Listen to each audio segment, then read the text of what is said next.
예레미야애가는 총 4장인데 우리가 성경을 이 장르별로 구분을 할 때 예레미야애가서는 시가서에 구분을 하게 됩니다.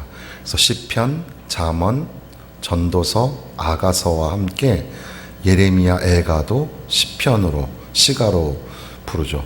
그러니까 이사야, 에스겔, 다니엘 그리고 예레미야 같은 이 선지서, 예레미야 선지서로 우리가 알고 있는데 예레미야애가는 시가로 되어 있다. 왜냐하면 이것이 시처럼 써 있습니다. 그래서 1장이 22절, 2장이 22절, 3장은 66절, 4장은 다시 22절 이렇게 되어 있는데 이 22절이 히브리어의 알파벳 숫자입니다. 그래서 한 절이 시작할 때 첫 글자 알파벳으로 시작하고 2절은 두 번째 알파벳, 3절은 세 번째 알파벳으로 아주 정교하게 시처럼 만들었기 때문에 시편에도 그런 시가 몇 개 있죠. 그렇게 노래하듯이 운율을 맞춘 그런 시처럼 되어 있습니다. 그럼에도 불구하고 예루살렘의 멸망, 황폐함을 다루고 있는 그런 슬픔의 노래. 그래서 예레미야가 울면서 하나님 앞에 기도하는 것 같은 그런 감정이 예레미야애가 안에 담겨져 있습니다. 지금 나라가 참 어렵고 또 세계적으로 여러 가지 많은 어려운 상황 속에서 우리가 우리 자신을 좀 돌아보고 회개하면서 하나님 앞에 나아가는 그런 심정으로 그렇게 예레미야애가서를 다시 한번 우리가 읽으면 좋겠다. 그래서 우리가 수요일 날 자세하게는 다 못하더라도 이제 다음 주에는 2장, 그 다음 주에는 3장 이렇게 크게 하나씩 하나의 주제를 가지고 읽어가면서 또 기도하는 시간을 가지면 좋겠습니다. 처음에 코로나 바이러스가 발발했을 때 우한이라는 중국의 도시가 우리가 생소했는데 알게 됐잖아요. 우리가 중국에 여행을 많이 가긴 하지만 그 도시를 우리가 잘 알지 못했는데 갑자기 그 도시가 굉장히 유명한 도시가 되었습니다. 그런데 갑자기 전염 속도가 빨라지기 시작하더니 이 모든 도시를 폐쇄시켜 왔습니다. 그래서 이제 오늘날에는 참 아이러니하게도 이 드론이라는 그 기계가 만들어져서 그것이 우리가 실제 촬영하지 못하는 것까지 다 촬영해내는 그런 그 탁월한 능력을 가졌잖아요. 그래서 정말 더 보고 싶었던 그림들을 우리가 많이 만들어낼 수가 있는데 그 우한이란 도시, 그 텅 빈 도시를 드론이 날아가면서 찍는 겁니다. 그래서 그 생각보다 도시가 굉장히 크던데 그 도시가 아예 폐쇄돼서 아무도 다니지 않는, 차 한 대 다니지 않는 그런 도시의 모습, 그걸 갖다가 그려주는. 오늘 코로나 바이러스가 이제 전 세계에 확산되어서 각 도시들을 보면 도시의 그런 풍경들이 있죠.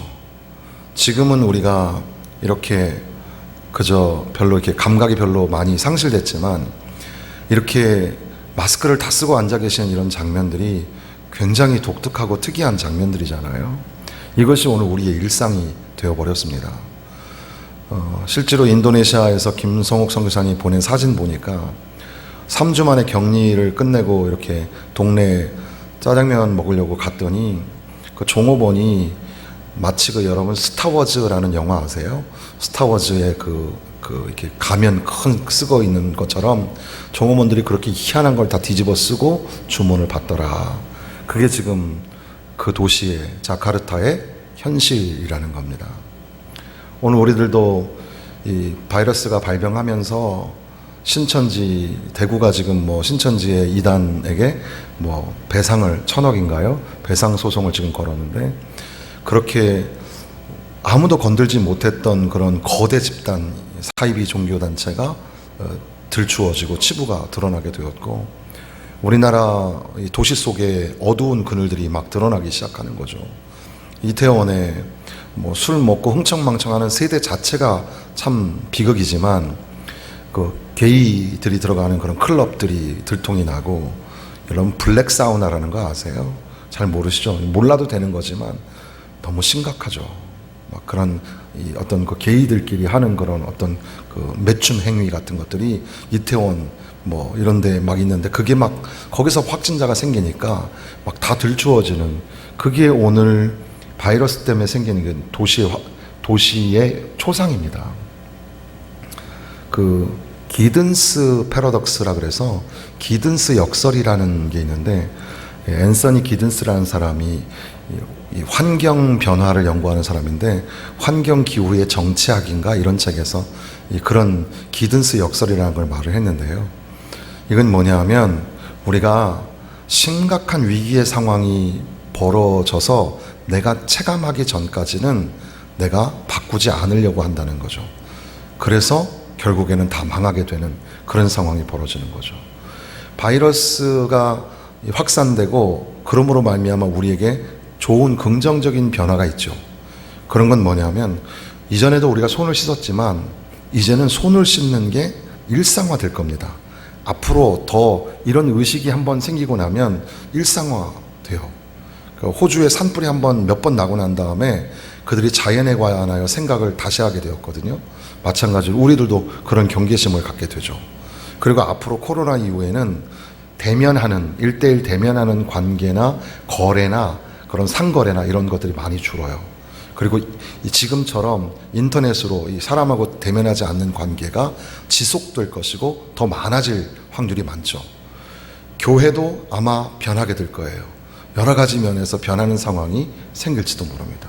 그렇게 그런 소소한 변화, 긍정적인 변화가 있지만 그러나 이게 점점 익숙해지기 시작하면 사람들은 그걸 익숙한 것으로 받아들이고 총체적으로 국가적으로 세계적으로 바꿔야 된다는 거에 동의를 못해요. 그래서 막 저항을 해요. 그리고 자기 멋대로 행동을 해요. 그래서 지금도 마스크를 쓰는 게 옳으냐 안 쓰는 게 옳으냐 그래서 버스 승객을 마스크 쓰지 않은 승객을 태우지 않았더니 쫓아가가지고 운전기사를 폭행했잖아요. 그런 내가 뭐 확진자란 말이냐 이런 식으로 오해를 하는 경우가 있죠. 그게 지금 오늘날의 도시의 초상이 되고 있는 겁니다. 온 세계가 지금 그렇게 몸살을 앓고 있습니다. 전쟁이 일어나고 나면 전쟁 후에 폐허의 그 도시, 그러니까 우리나라도 6.25 전쟁이 이 6월 달인데 6.25 전쟁의 그 참상을 보면 그건 끔찍한 그런 상황이잖아요. 근데 이제 심각한 건 전쟁을 경험한 어른 세대가 거의 몇 분 남지 않았다는 사실입니다. 진짜 총탄이 날아가고 사람들이 죽어가는 그런 현실, 그런 비극의 참상을 경험했던 세대가 다 지나가면서 마치 전쟁이 인터넷에서 사는 게임 정도로만 생각하는 세대로 바뀌어가고 있는 겁니다. 저만 해도 전쟁을 모르잖아요. 군대에서 총 쏴본 것밖에는 없는, 군대에서 총을 이렇게 팡 하고 쏴보니까 이게 팡 하면서 나가는데 이게 맞으면 죽겠구나 사람이 깜짝 놀랐어요. 그러니까 그게 실제 전쟁이 나서 총불을 겨누고 사람을 죽이고 그런 일들이 벌어졌던 그런 시대를 우리 잊어가고 있는 거죠. 근데 그 참상을 보면 거기에 정말 사람들이 막 죽어가는 장면, 또 엄마를 잃고 고아가 막 이렇게 울고 있는 장면, 이게 남의 나라 이야기, 인도의 한 길거리의 이야기가 아니라 오늘 우리의 이야기였다는 거죠. 그게 전쟁의 폐허에 남겨진 도시의 초상이었습니다. 지진과 쓰나미가 휩쓸고 간 지역에 보면, 그리고 미국 같은 데는 허리케인 같은 돌풍이 불어서 다 쓸어버리잖아요. 그러고 난 다음에 그 도시에 남겨진 그런 초상, 아련한 초상. 우리의 스스로의 어떤 어두운 부분만 자꾸 보는 것이 좋냐, 그렇게 또 반론을 제기하는 사람도 있겠지만, 우리가 가지고 있는 그런 현실, 우리가 지금 보여주고 있는 이 도시의 초상을 좀 이렇게 객관적으로 보면서 이게 참 비극이구나, 이게 뭐 때문에 이럴까, 그런 것들을 좀 생각할 필요가 있다는 겁니다. 지금 1절부터 8절까지의 내용은 마치 그 나레이터가 있어서 나레이터가 쭉 예루살렘을 이 드론처럼 촬영하듯이 그렇게 보여주면서 설명하고 있는 것처럼 보여집니다. 그리고 이것이 이제 8절에서 11절 사이에는 이제 예루살렘 스스로가 의인화돼서 나라는 말을 조금씩 하긴 하는데, 본격적으로는 12절부터 마지막 절까지가 이제 관점이 바뀌어서 나레이터 시점이 아니라 이제는 예루살렘 스스로가 자기의 비탄함을 막 탄식하면서 또 원수들을 저주하면서 그리고 하나님 앞에 회개하며 나아가는 그런 장면이 1장에 기록되어 있는 겁니다. 1장 우리가 읽은 1절부터 8절 사이에는 그 예루살렘 도시의 초상, 커다랗게 말하면 두 가지가 있는데, 하나는 그가 지금 거기에 아무도 없다는 겁니다. 적막해져 버린 도시가 되었다는 사실입니다. 사람들이 막 모이고 함께 즐거워하고 좋아하고 그런 곳이 예루살렘이었는데, 그 도시가 지금은 이제 적막하게 되어버렸다, 인적이 끊겨버렸다, 이렇게 말하고 있는 겁니다. 열방의 으뜸, 나라들 중에 여왕이었던 예루살렘이 종의 신분이 되고 하녀의 신분이 되어서 이제는 이 유다에 어울리지 않는 그런 모습처럼 되어버렸다는 겁니다. 그래서 밤에는 슬피 우니, 2절에 보면 눈물이 뺨에 흐르는데 사랑하는 자들 중에 그에게 위로하는 자가 없고 친구들도 다 배반하여 원수들이 되었도다. 가장 힘들고 어려울 때, 그때 바로 친구가, 사랑하는 사람이 진가를 발휘하는 건데, 근데 가장 힘들고 어려울 때 찾아보니까 아무도 없는 겁니다. 친구도 없고 위로하는 자도 없습니다. 그리고 유다는 환난과 많은 고난 가운데서 사로잡혀 갔고 쉴 곳을 얻지 못하고 핍박하는 그런 모든 자들이 그를 사로잡아 가버려서 남겨진 자가 하나도 없는 겁니다. 4절에 보면 시온의 도로들이 슬퍼하며 절기를 지키러 나아가는 사람이 없음이로다. 모든 성문들이 적막하며 제사장들이 탄식하며 처녀들이 근심하며 시온도 곤고를 맡았도다. 이 오늘하고 뭐 딱 밀접하게 맞는 건 아니지만 이 성도들이 교회에 참석하지 않으니까 예배를 드리지 못하는 겁니다. 지금도 유럽의 교회들은 아직도 예배를 드리지 못하고 있습니다. 그러니까 예배당에 왔는데 아무도 없는 거죠. 저희도 예배를 그 인터넷으로만 3주 정도로 드렸잖아요. 그럴 때 여기에 이제 한 10명 정도 앉아서 예배를 드렸는데 굉장히 여러 가지 많은 것들을 생각하게 하더라고요. 성전에 사람들이 막 모여서 함께 제사를 드리고 예배를 드렸는데 사람들이 없어요. 모든 성물들이 적막하고 제사장들은 탄식을 하는 거예요. 한탄을 하는 겁니다. 야, 큰일 났다. 그게 뭐 딱 당시에 제사장과 오늘날의 어떤 교회의 모습을 딱 비교하기가 어렵지만 그렇게 적막한 세상이 되어버린 겁니다. 그래서 원래 평상시에도 교회가 자꾸 숫자가 준다, 그리고 또 정말 지금 현대 교회가 지금 몰락하고 있다, 이런 위기를 벌써 10년 전에 막 얘기하던 그런 위기에 우린 상황이 있는데, 그런데 이 코로나 바이러스 일격을 맞고 모든 교회가 예배를 다 이제 내려놓게 된 거죠. 이게 과연 회복이 될 수 있을까? 그 이전의 숫자로, 그 이전의 분위기로 회복이 될 수 있을까? 거의 대다수의 사람들은 그것을 낙관적으로 보지 않습니다. 이미 다 잃어버렸다 이렇게 보죠. 그러니까 우리가 숫자를 허수로 자꾸 얘기하는 경우가 많아서 저도 이 교회에 오면서 제일 먼저 정리한 게 뭐냐면 숫자예요, 숫자. 그래서 이 교회 성도들은, 여러분들은 우리가 그래도 왕년에 몇 명 정도 나왔지, 그런 얘기를 하시기 때문에 제가 처음 오는 날 숫자를 세고 그 숫자의 변화를 제일 민감하게 정리를 하는 거죠. 그리고 안 나오는 숫자, 안 나오는 성도를 정확하게 구분하는 일을 꽤 오랫동안 했어요.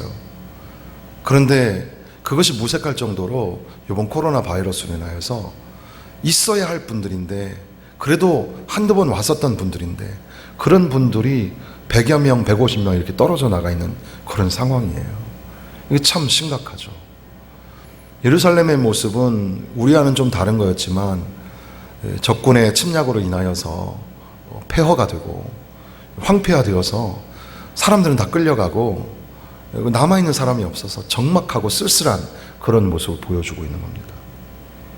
또한 예루살렘의 모습이 참 기구하고 불쌍해 보이는데 7절에 보면 예루살렘이 환난과 유리하는 고통을 당하는 날에 옛날의 모든 즐거움을 기억하였으며 그의 백성이 대적의 손에 넘어졌으나 그를 돕는 자가 없었고 대적들은 그의 멸망을 비웃는도다. 대적들이 그를 조롱하고 비웃는다는 거죠.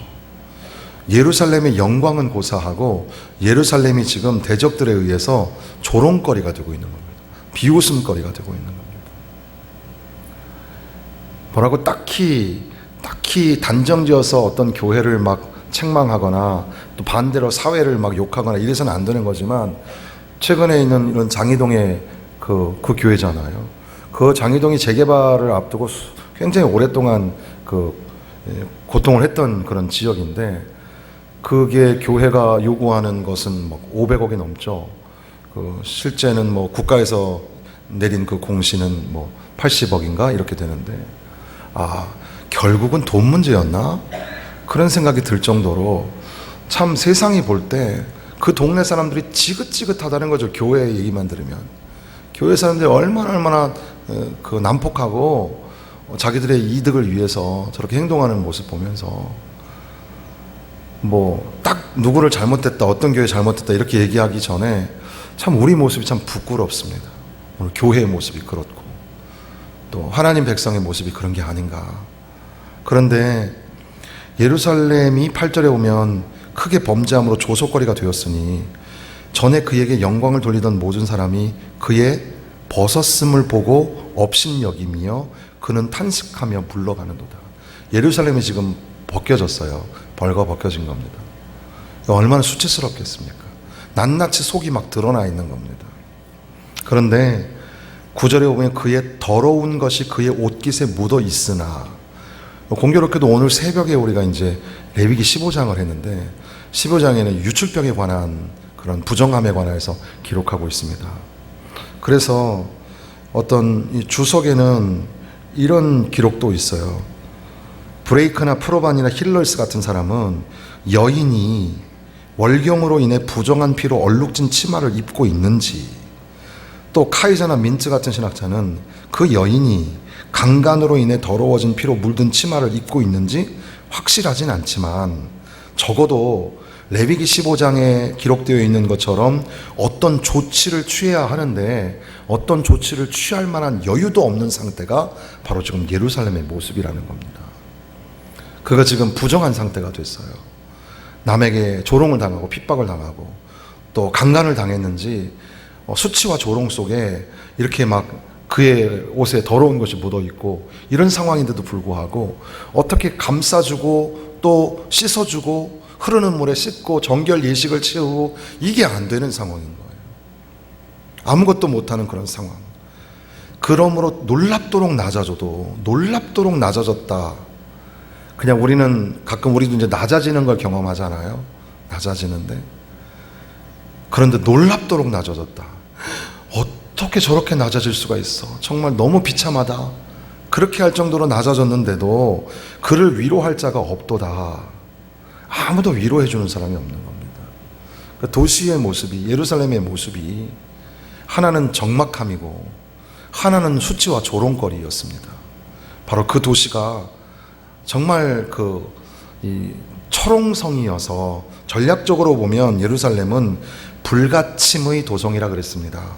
그래서 삼면이 절벽으로 둘러싸여진 지형적 여건 때문에 많은 침략군을 맞아서도 적은 숫자로도 대항할 수 있는 어떤 적군이 와도 들어올 수 없는 성이었다. 이렇게 스스로를 자부했고, 더군다나 예루살렘은 누가 계신 곳이에요? 여호와 하나님이 계신 곳이니까 절대 아무도 못 들어온다. 그리고 다윗과 약속하셨고 솔로몬과 약속하셨기 때문에 그 언약의 하나님이 이 예루살렘을 지킬 것이다라는 신앙적인 영적인 자존심이 엄청 셌을 거란 말이에요. 그런데 이게 부서졌어요. 이게 무너지고 예루살렘이 멸망하게 된 겁니다. 그러니 얼마나 비참함을 지금 느끼고 있겠습니까? 그게 바로 예루살렘의 초상, 그 도시의 초상이었다는 거죠. 그러면서 이제는 예루살렘이 스스로가 이제 나라는 표현을 쓰면서 내가 너무너무 고통스럽다. 그런 표현들이 이제 우리가 읽지 않았지만 9절부터 쭉 기록이 되어 있습니다. 그런데 이 도성이 탄식하는 이 장면 속에서 도성이 얼마나 고통스러웠냐 하면 뭐 여러 가지 내용이 있지만 13절에 보면 높은 곳에서 나의 골수에 불을 보내어 이기게 하시고, 내 골수에 불이 붙어버린 겁니다. 그러니까 이게 좀 그 문자대로 번역을 하니까 이런데, 우리식으로 하면은 뼛속까지 타들어가다라는 말 알죠? 뼛속까지 막 타는 것 같은 느낌, 바로 그런 의미일 겁니다. 나의 골수에 불을 보내어 이기게 하시고, 내 발 앞에 그물을 치사 나로 물러가게 하시고, 종일토록 나로 피곤하게 하여 황폐하게 하였도다. 피로사회라는 글이 있잖아요. 오늘날 현대인이 다 피로하다고 하는데, 이 핍박과 박해로 인하여서 너무 고통스러워, 죽기를 자처할 만큼 고통스러운 상황이 이 예루살렘에게 당한 그 피곤함이었다는 거죠. 총체적인 무력감을 가지고 있는 예루살렘 도성이 스스로 막 탄식을 막 하고 있는 겁니다. 그러면서 뭐 나아가서는 하나님, 저들을 좀 물리쳐 주옵소서, 저 원수들을 좀 짓밟아 주옵소서, 이렇게 얘기하기도 하죠. 그래서 이 저주의 시가 시편에 많이 나오는데, 어떻게 하나님의 백성이 남을 저주할 수 있을까?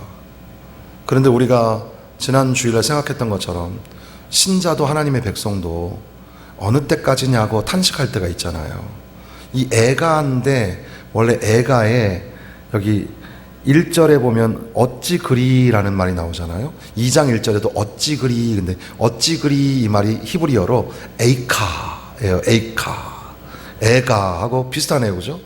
애가는 슬픔의 노래라는 뜻이지만 여기서 에이카는 어찌 그리인데, 하나님의 백성도, 하나님을 믿는 사람도 에이카, 어찌 그리 이렇게 표현할 수가 있다는 거죠.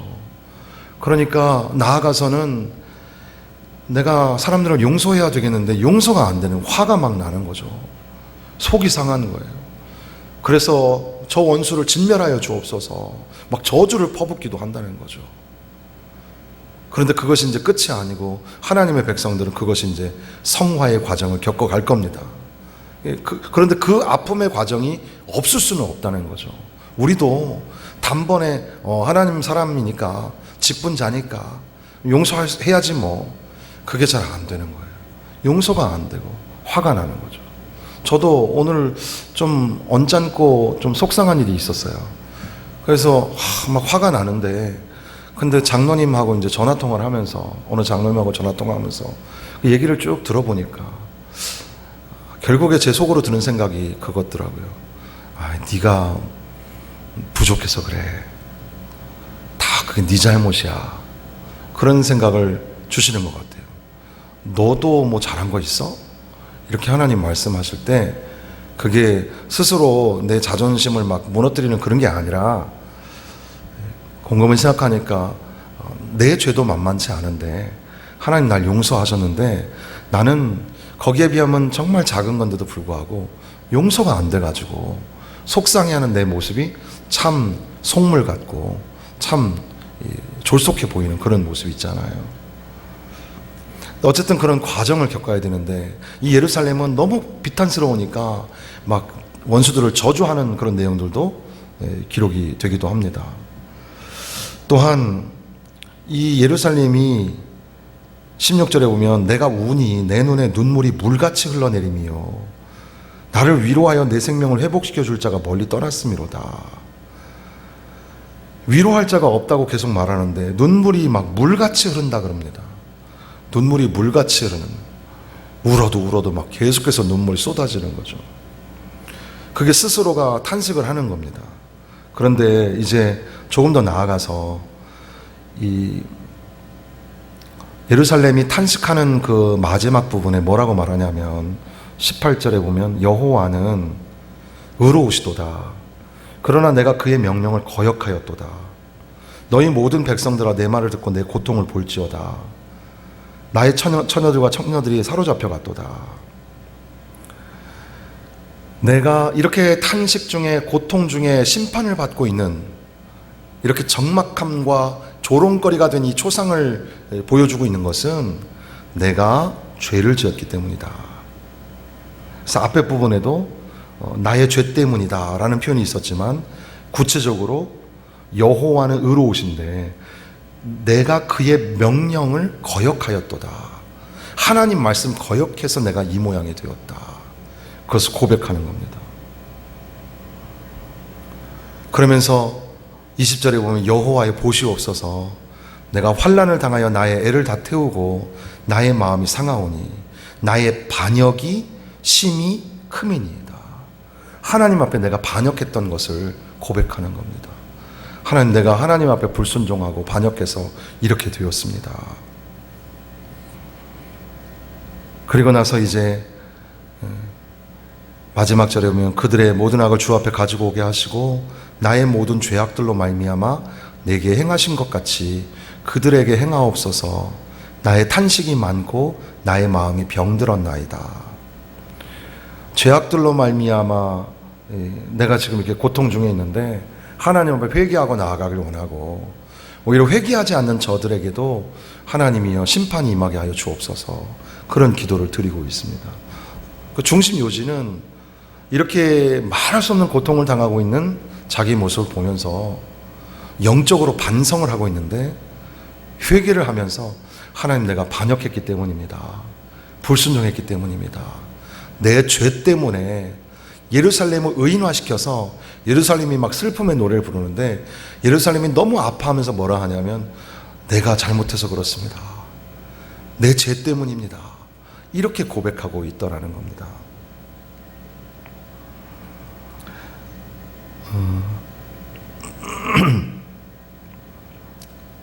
그 1800년대, 19세기라고 말하는 그 1800년대에는 맨하튼 같은 미국의 그 대표적인 도시에도 사람들이 똥, 오줌 이런 걸 갖다가 막 길거리에다 다 버렸대요.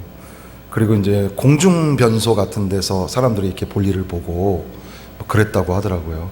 우리도 생각해 보면 벌써 뭐 불과 몇십 년 전만 해도 우리도 환경이 좋지 않아서 막 그렇게 공중변소가 있었고 쓰레기 같은 것도 막 아무데나 버리고 그런 경우가 있잖아요. 그 런던에 살면서 자연환경이 좋기 때문에 그런 줄 알았는데 동네 앞까지 여우가 와요. 여우도 오고 막 이상한 짐승들이 막 들짐승, 날짐승들이 오는데 야, 자연 환경이 좋아서 그런가 보네요. 제가 그랬더니 거기 사는 터키 할머니가 하는 말이 사람들이 쓰레기를 많이 버려서 쓰레기 때문에 이 짐승들이 도시로 들어오고 있다. 그런 얘기를 하더라고요. 한 14년 전인가 15년 전에 몽골에 단기 선교를 갔는데 몽골의 울란바토르라는 그 이제 수도죠. 거기에서 1시간만 바깥으로 나가면 한두 시간만 나가면 이제 벌판이거든요. 근데 이제 차가 만약에 고장나면 문득 그런 생각이 들더라고요. 카센터가 없는데 차가 고장나면 어떻게 하냐 그러니까 차가 고장나면 차를 밀어가지고 옆으로 넘어뜨려 버린대요. 아무도 건들지도 않고 그렇게 하지 않으면 교통에 문제가 생기기 때문에 그렇게 처리를 한다고 하더라고요. 그러니까 아무데나 버리고. 그래서 겨울 같은 데는 목재, 석탄, 나무를 다 태워가지고 지금은 태울 게 없어가지고 자동차 타이어까지 막 다 태우니까 도시가 완전히 새카맣게 되어버리는 그런 도시입니다. 그러면서 1800년대에 사람들이 막 버리면서 교통수단 중에 말이 있었는데 죽으면 말을 어떻게 하냐면 말을 치울 수가 없는 겁니다. 그 당시에 그 기록에 보면 말을 치울 수 없으니까 그 말들을 그냥 버려두게 되었다는 겁니다. 그래서 한꺼번에 그 말이 15,000마리 정도를 막 치워야 되는 경우도 생기고 그 말이 거기서 썩어져서 뼈가 애들이 가지고 노는 장난감이 될 때까지 아무도 겉들떠 보지 않는 그런 상황.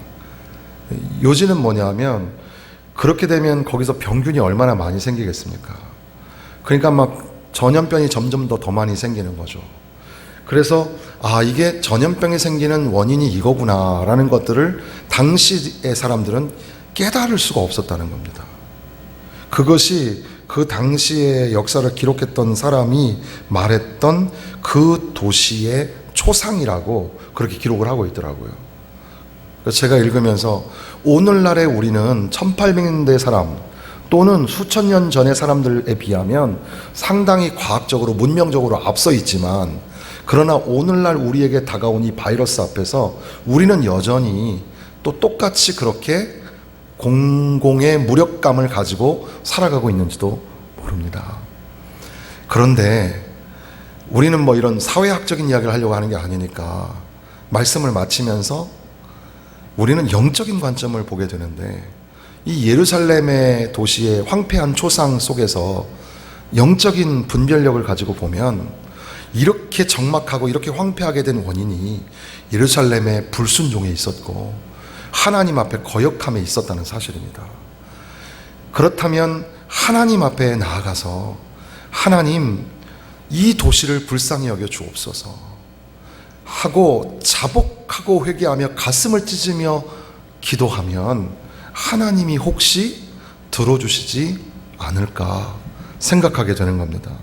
우리가 잘 아는 성경 말씀에 내 이름으로 일컫는 내 백성이 그들의 악한 길에서 떠나 스스로 낮추고 기도하여 내 얼굴을 찾으면 내가 하늘에서 듣고 그들의 죄를 사하고 그들의 땅을 고치리라, 그들의 도시를 고치리라. 성전을 세우면서, 성전을 봉헌하면서 하나님께서 약속하신 말씀이죠. 그들이 겸비하여서 스스로 낮추고 기도하여 하나님 얼굴 찾으면 내가 하늘에서 듣고 그들의 죄를 사하고 그들의 도시를 고칠 것이다. 우리가 잘 아는 말씀 중에는 또한 요한일서에 말씀하시기를, 만약 우리가 우리 죄를 자백하면 그는 미쁘시고 의로우사 우리 죄를 사하시며 우리를 모든 불의에서 깨끗하게 하실 것이요, 만약 우리가 범죄하지 아니하였다 하면 하나님을 거짓말하러 만드는 것이니 또한 그의 말씀이 우리 속에 있지 아니하니라. 코로나 바이러스만 문제가 아니라 우리가 지금 살아가고 있는 이 도시의 초상이 어떤가, 흥청망청 영적으로 정말 황폐하고, 또 하나님의 백성이 교회가 조롱거리가 되고, 그리고 우리는 어느 때부터인가 예수 믿는 사람으로서의 그런 권위와 능력이 사라진 채 무력감 속에 살아가고 있는 것은 아닌가. 그런데 이런 문제를 해결하는 것이 세상이 악하고 세상이 나쁘고 원수 마귀가 기세가 등등해서 그런 것도 맞지만, 한편 우리가 하나님 말씀대로 살지 못해서 하나님 앞에 겸비하게 회개하며 나가지 못하기 때문에 그런 건 아닐까. 혹시 우리가 하나님 앞에 울면서 가슴을 찢으면서 회개하며 나아가면 하나님이 이 도시를 다시 살려주시지 않겠습니까? 하나님이 다시 이 나라들을 회복시켜 주시지 않겠습니까? 하나님, 우리를 불쌍히 여겨 주옵소서. 이런 기도 이 밤에 있으시기를 바랍니다. 우리 함께 통성으로 기도하겠습니다.